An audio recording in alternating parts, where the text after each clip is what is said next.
Amazing. మన Indian navy super హీరోకి తక్కువేమీ కాదు. మన నేవీ మన దేశ కోస్టల్ ఏరియాని శత్రువుల నుంచి కాపాడుతూనే సముద్రంలో జరిగే ప్రమాదాల నుంచి ఇతర దేశ ప్రజల్ని కూడా కాపాడుతుంది. రీసెంట్గా మన Bharat coast guard and Indian navy నుంచి ఈ ట్వీట్ వచ్చింది. మీరు ఇక్కడ ఫోటోలో చూసినట్టయితే సముద్రం మధ్యలో కాలిపోతున్న ఈ షిప్ సింగపూర్కి చెందింది. ఈ షిప్ మన కేరళ కోస్ట్లో ఉన్నప్పుడు ఒక్కసారిగా ఇందులో పెద్ద ఎక్స్ప్లోషన్ జరిగి షిప్ కాలిపోవడం మొదలైంది. ఈ షిప్ పైన దాదాపు 22 మంది ఉన్నారు. సముద్రం మధ్యలో ఈ యాక్సిడెంట్ జరిగింది. వాళ్ళు తప్పించుకునే అవకాశం లేదు. సముద్రంలో దూకితే వాళ్ళు అక్కడి నుంచి తీరానికి ఈదలేరు, ఖచ్చితంగా మధ్యలో చనిపోతారు. అదే షిప్లో ఉంటే ఆ మంటలో కాలిపోతారు. అయితే ఈ విషయం తెలిసిన వెంటనే మన Indian coast guard and navy కలిసి ఒక పెద్ద రెస్క్యూ మిషన్ స్టార్ట్ చేశాయి. ఇండియన్ నేవీ ఈ షిప్లో ఉన్న చాలా మంది క్రూ మెంబర్స్ని కాపాడేసింది. ఇక్కడ మీరు గమనించాల్సిన విషయం ఏమిటంటే సముద్రం మధ్యలో ఇలా చాలా పెద్ద యాక్సిడెంట్ జరిగితే ఆ షిప్ పై ఉన్న ప్రజల్ని కాపాడడం మామూలు విషయం కాదు. ఈ ఆపరేషన్ అంత ఈజీ కాదు. ఇందులో చిన్న మిస్టేక్ జరిగినా మన నేవీ సైనికులు ప్రాణాలు కోల్పోయే అవకాశం ఉంది. మీరు ఇక్కడ చూడవచ్చు ఈ షిప్ ఎంత దారుణంగా సముద్రం మధ్యలో కాలిపోతుందో. ఇప్పుడు మీలో కొంతమందికి డౌట్ రావచ్చు, అది కాదు బ్రదర్, షిప్ సముద్రం మధ్యలో ఉంది, చుట్టూ నీళ్ళే ఉన్నాయి, అలాంటప్పుడు సడన్గా షిప్ కాలిపోవడం ఏంటి? దీనిపైన ఎవరైనా అటాక్ చేశారా లేదా ఇంకేమైనా జరిగిందా అని. అఫీషియల్ రిపోర్ట్ ప్రకారం ఈ షిప్ పేరు వ్యాన్ హై 503. ఇది 4 రకాల ప్రమాదకరమైన materials, flammable liquids, solid and toxic సబ్స్టెన్స్ని తీసుకెళ్తుంది. ఈ షిప్లో ఉన్న కార్గో ఆల్రెడీ చాలా ప్రమాదకరమైంది. ఇది ఎక్కువ హీట్కి ఎక్స్పోజ్ అయితే ఒక్కసారిగా ఎక్స్ప్లోడ్ అవుతుంది. బహుశా ఎండ వేడికి ఈ షిప్లో ఉన్న మెటల్ కంటైనర్లో టెంపరేచర్ పెరిగి ఈ ఫ్లేమబుల్ మెటీరియల్స్ యాక్టివేట్ అయి పేలుడు జరిగి ఉంటుంది. అయితే మొదట్లో ఈ షిప్లో ఉన్న కొన్ని కంటైనర్స్ మాత్రమే పేలాయి. ఇంకా ప్రమాదకరమైన మెటీరియల్స్ కలిగిన అనేక కంటైనర్స్ ఉన్నాయి. కాబట్టి ఒకటి పేలితే వరుసగా అన్నీ పేలే అవకాశం ఉంది. మీరు ఇక్కడ చూడవచ్చు సముద్రం మధ్యలో షిప్ ఏ విధంగా కాలుతుందో. కొన్ని న్యూస్ రిపోర్ట్స్ ప్రకారం ఈ షిప్లో దాదాపు 22 మంది క్రూ మెంబర్స్ ఉన్నారు. అందులో కొంతమంది తైవాన్ వాళ్ళు, సింగపూర్ వాళ్ళు, ఈవెన్ చైనా వాళ్ళు కూడా ఉన్నారు. ఇక్కడ అమేజింగ్ విషయం ఏమిటంటే మన ఇండియన్ నేవీ చాలా ఫాస్ట్గా రెస్పాండ్ అవుతూ ఒక ప్రొఫెషనల్ వేలో రెస్క్యూ మిషన్ని స్టార్ట్ చేసి ఆ షిప్లో ఉన్న 22 మంది క్రూ మెంబర్స్లో 18 మందిని కాపాడేసింది. మిగతా 4 ఇప్పటికైతే మిస్సింగ్ అని చెప్తున్నారు. త్వరలో వాళ్ళు కూడా సేవ్ కావాలని కోరుకుందాం. ఈ ఆపరేషన్లో మన నేవీ ఐఎన్ఎస్ సూరత్ని ఉపయోగించింది. నిజం చెప్పాలంటే ఇతర దేశాలు ఒక షిప్ యాక్సిడెంట్పై ఇంత ఫాస్ట్గా రియాక్ట్ కావు. కానీ మన ఇండియా ఏకంగా నేవీ షిప్నే వీళ్ళను కాపాడడానికి పంపింది. వేరే దేశాలైతే ఒక నార్మల్ కోస్ట్ గార్డ్ని పంపి ఎంతో అంతమందిని కాపాడే ప్రయత్నం చేస్తారు. కానీ ఇండియా అలా కాకుండా అందరినీ కాపాడాలి అని ఫుల్ రెస్పాన్సిబిలిటీ తీసుకుని ప్రొఫెషనల్ వేలో ట్రై చేసింది.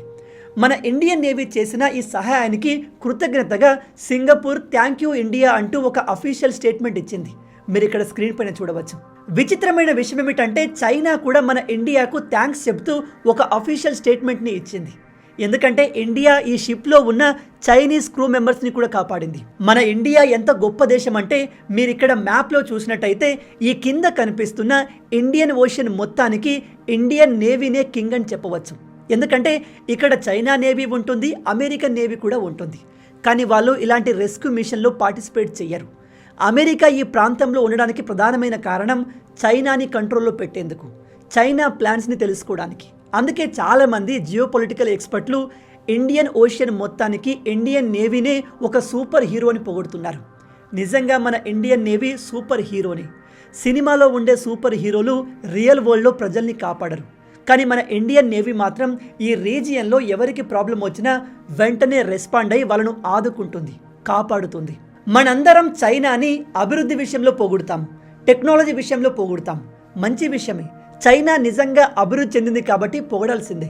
కానీ హ్యుమానిటీ విషయంలో China one of the worst country. Just 1 year కిందే చైనా నేవీ వాళ్ళకు అందిన SOS సిగ్నల్స్ని ఇగ్నోర్ చేశారు. SOS అంటే సేవ్ అవర్ సోల్స్ అని అర్థం.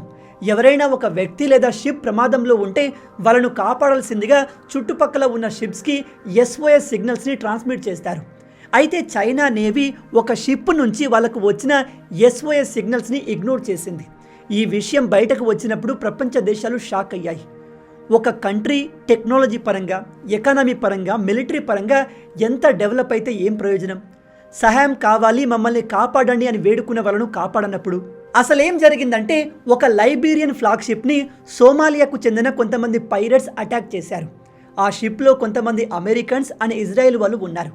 అయితే ఈ షిప్ను కాపాడాల్సిందిగా చుట్టుపక్కల వాళ్ళకి SOS సిగ్నల్స్ని పంపారు. ఈ షిప్కి దగ్గరలో అమెరికన్ షిప్లు లేవు, ఇజ్రాయెల్ షిప్లు లేవు, ఇండియన్ షిప్ కూడా లేదు. దగ్గరలో చైనా షిప్ మాత్రమే ఉంది. కానీ చైనా వాళ్ళు వీళ్ళకు హెల్ప్ చేయడానికి నిరాకరించారు. ఇది తెలిసి ప్రపంచ దేశాలు షాక్ అయ్యాయి. ఇంత డెవలప్ అయిన కంట్రీ, ఇంత అడ్వాన్స్ అయిన కంట్రీ సామాన్య ప్రజల్ని కాపాడకపోవడం ఏంటి అని ఆశ్చర్యపోయారు. ఈ విషయంలో చైనాను క్రిటిసైజ్ చేస్తూ ఇంటర్నేషనల్ మీడియా అనేక ఆర్టికల్స్ని పబ్లిష్ చేసింది. మీరు ఇక్కడ ఆర్టికల్లో చూడవచ్చు, China ignore distress call from hijacked Israeli ship. మీరు ఈ ఆర్టికల్ని క్లియర్గా చూస్తే ఈ చైనీస్ నేవీ ఎంత చెత్త నేవీ అంటే పైరట్స్ అటాక్ చేయబడిన ఈ షిప్ 1-2 కాదు 59 డిస్ట్రెస్ కాల్స్ని ట్రాన్స్మిట్ చేసినా చైనా దానికి రెస్పాండ్ అవ్వలేదు. మీకు సహాయం కోసం ఒక వ్యక్తి 59 సార్లు కాల్ చేసినా మీరు రెస్పాండ్ కాలేదు అంటే మీరు ఎంత క్రూరమైన వాళ్ళో అర్థమవుతుంది. పైగా వీళ్ళు ఏదో డబ్బు కోసమో ఆయిల్ కోసమో సహాయం అడగలేదు, వాళ్ళ ప్రాణాల్ని కాపాడమని వేడుకున్నారు. అయినా చైనా నేవీ వాళ్ళను పట్టించుకోకుండా వెళ్ళిపోయింది. అందుకే నేను మీకు నా ప్రతి వీడియోలో చెప్తుంటాను, చైనాను మన ఇండియాతో కంపేర్ చేయకండి. చైనా మనకంటే అభివృద్ధి చెందింది కావచ్చు, మనం కూడా తక్కువేమీ కాదు. మనం మెల్లమెల్లగా అభివృద్ధి చెందుతున్నాము, మనలో కూడా ప్రోగ్రెస్ ఉంది. అయినా దేశంలో ఉన్న ప్రజలకు ఫ్రీగా మాట్లాడే హక్కు, ఫ్రీడమ్ లేనప్పుడు ఆ దేశం ఎంత అభివృద్ధి చెందితే ఏం ప్రయోజనం చెప్పండి. అలాగే చైనా నేవీకి ఆల్రెడీ ఈ సౌత్ చైనా సీలో చాలా చెడ్డ పేరు ఉంది. ఎందుకంటే వీళ్ళు ఈ ప్రాంతంలో ఉన్న అన్ని దేశాలతో గొడవలు పెట్టుకున్నారు. ఈ చైనా నేవీ ఇతరుల్ని కాపాడకపోగా చిన్న చిన్న దేశాల నేవీని బుల్లీ చేస్తుంది. ఒకసారి చైనా నేవీ ఫిలిప్పీన్ నేవీని తన బార్డర్ దాటారు అంటూ బెదిరించింది, వాటర్ క్యానన్స్తో దాడులు చేసింది. ఇలాంటి చెత్త కంట్రీ నేవీతో కంపేర్ చేస్తే మన భారత నేవీ ఎంతో బెటర్. మనం ఈ రీజియన్లో పవర్ఫుల్ మాత్రమే కాదు, రెస్పాన్సిబుల్ ఫోర్స్. మన ఇండియన్ నేవీ, ఇండియన్ మిలిటరీ ఎక్కడ కనిపించినా మన భారతీయులు ప్రౌడ్ అండ్ సేఫ్గా ఫీల్ అవుతారు. ఇప్పుడు ప్రపంచం మొత్తం కూడా అలా ఫీల్ అవుతుంది. ఎందుకంటే వియత్నాంలో భూకంపం వస్తే మన మిలిటరీ వెళ్ళి వాళ్ళకు సహాయం చేసింది. మన శత్రువులకు హెల్ప్ చేసిన ఈ టర్కీలో భూకంపం వస్తే కూడా మన మిలిటరీ వెళ్ళి అక్కడ వేల మందిని కాపాడింది. అయినా ఈ ఇస్లామిక్ దేశాల నుంచి మనం విశ్వాసాన్ని ఎక్స్పెక్ట్ చేయడం మన తప్పు. వాళ్ళ అసలు రూపం ఏంటో చూపించారు. మన ఇండియన్ నేవీ ఇలా ఎంత సహాయం చేసినా, ఎంత హీరోయిక్గా పనిచేసినా ఈ వెస్టర్న్ మీడియా మన గురించి పాజిటివ్గా న్యూస్ రాయదు. ఎందుకో తెలుసా? వాళ్లకు మన ఇండియా అభివృద్ధి చెందడం, మన ఇండియాను గొప్పగా చూపడం ఇష్టం ఉండదు. అదే ఈ రెస్క్యూ మిషన్లో ఏదైనా మిస్టేక్ జరిగి మన నేవీ సైనికులకు ఏదైనా జరిగి ఉంటే మాత్రం చూడండి, ఇండియా ఏ మాత్రం ప్రొఫెషనలిజం లేకుండా ఇతరుల్ని కాపాడబోయి తన సైనికుల్ని కోల్పోయింది అంటూ పెద్ద పెద్ద హెడ్లైన్స్ రాసేవారు.